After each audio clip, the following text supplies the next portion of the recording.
Magandang araw mga kamodyo. Nandito po ako sa GSIS Village Elementary School. May nakilala akong estudyante sa GSIS Village Elementary School na nangangalang Princess.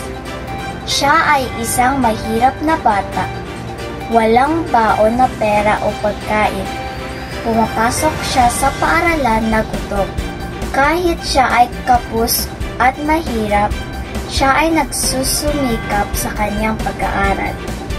Kahit na ang kanyang mga magulang ay hindi nakakapunta sa mga pagpupulong o sa recognition sa paaralan, hindi naging hadlang ito sa kanyang mga pangarap.